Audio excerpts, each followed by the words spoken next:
ताजमहल को पूरी दुनिया में प्यार और मोहब्बत का प्रतीक माना जाता है। इस इमारत का निर्माण मुग़ल बादशाह शहंशाह द्वारा अपनी बेगम मुमताज़ महल की याद में किया गया था, जो कि बादशाह का अपनी बेगम के प्रति प्यार और सम्मान की भावना का जीता जागता उदाहरण है। मुमताज़ महल की मृत्यु के पश्चात शहंशाह अपनी बेगम की याद में एक ऐसी इमारत बनाना चाहते थे जो पूरी दुनिया में नायाब हो, और इसी के परिणाम स्वरूप आज ताजमहल हमारे सामने है। इस महल का निर्माण बादशाह शहंशाह द्वारा 1632 ईस्वी में शुरू करवाया गया, जिसके लिए 22,000 मजदूरों ने दिन रात मेहनत करके 1653 ईस्वी में यानी कि लगभग 22 वर्षों में इस इमारत का निर्माण को पूरा किया। इस इमारत को बनाने में विभिन्न प्रकार के कीमती पत्थर, लावजर्द, नक्काशी और निर्माण सामग्री का उपयोग किया गया है। तो इसी से जुड़े 10 रहस्य आज मैं आपको बताऊंगा। यमुना पर टिकी है ताजमहल की नींव।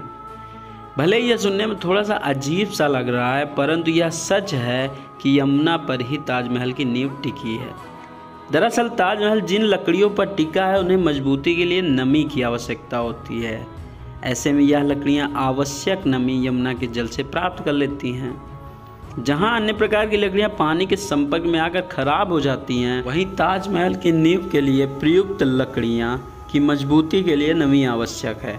ऐसे में यमुना नदी पर ताजमहल की नींव टिकी है। दूसरा है 22 वर्षों का लगा समय। ताजमहल को बनाने में 22,000 कामगारों को पूरे 22 वर्ष का समय लगा। इसके अतिरिक्त इस इमारत के निर्माण में 1,000 से अधिक हाथियों का उपयोग किया गया था, जिनके माध्यम से इस इमारत हेतु विशाल पत्थर और निर्माण सामग्री होने के लिए प्रयुक्त किया गया है। तीसरा है बहुरंगी है ताजमहल। भले ही आपको सिर्फ ताजमहल सफ़ेद रंग के संगमरमर से बनी इमारत प्रतीत हो, परंतु यह दिन में कई बार अपना रंग बदलता है। सुबह को जहां ताजमहल का रंग गुलाबी होता है, तो दिन में यह अपने वास्तविक रंग पूर्ण सफ़ेद में दिखता है। वहीं रात को देखने पर आपको ताजमहल सुनहरे रंग का प्रतीत होता है। चौथा, कभी मौजूद था सोने का कलश। ताजमहल के निर्माण में बादशाह द्वारा इमारत के शिखर पर 30.6 इंच का सोने का कलश लगवाया गया था, जो कि 40,000 तोले सोने से निर्मित था। हालांकि वर्तमान में इस कलश के संबंध में कोई पुख्ता सबूत या जानकारी नहीं उपलब्ध हो पाई है। पांचवा है बाहुल्य है ताजमहल। ताजमहल को बनाने में कुल 22 वर्षों का समय लगा। ऐसे में इसके निर्माण के दौरान कुल 32 मिलियन यानी 3.2 करोड़ रुपया खर्च आया था। अगर वर्तमान हिसाब से गणना करें तो इस बिल्डिंग की कीमत $1 करोड़ से भी अधिक है, जो कि इसकी बाहुल्यता को दर्शाता है। छठवां है खास है चारों मीनारों की कारीगरी। ताजमहल की खूबसूरती में 4 चांद लगाने वाले इस 4 मीनारों में भी खास है।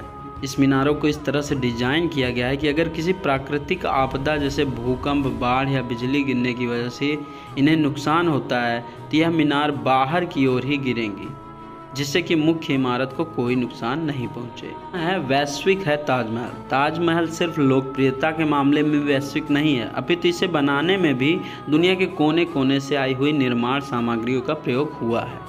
पूर्ण रूप से संगमरमर से बने ताजमहल की सुरक्षा दीवारों के लिए लाल बलुआ पत्थर का निर्माण हुआ है, जबकि इसके लिए संगमरमर चीन और अफगानिस्तान और तिब्बत से मंगाया गया था। आठवां है अद्भुत है नक्काशी। ताजमहल की दीवारों पर की गई नक्काशी भी अद्भुत है। यहाँ विभिन्न खंभों, दीवारों पर अल्लाह के 99 नामों की खूबसूरती से उकेरा गया है। इसके साथ साथ अन्य पवित्र वाक्यों को भी नक्काशी में जगह दी गई है। कुतुब मीनार से ज़्यादा है लंबाई। मीनार की बात करें तो मीनार की बात आती है तो हमारे जहन में सबसे पहले कुतुब मीनार का ही नाम आता है। कुतुब मीनार दुनिया की सबसे ऊंची मीनारों में से एक है, जिसकी लंबाई 72.5 मीटर है। लेकिन जानकर हैरानी होगी कि ताजमहल की ऊंचाई कुतुब मीनार से 0.5 मीटर अधिक है, यानी कि 73 मीटर है। 10वां और अंतिम है 1857 में हो चुका है हमला।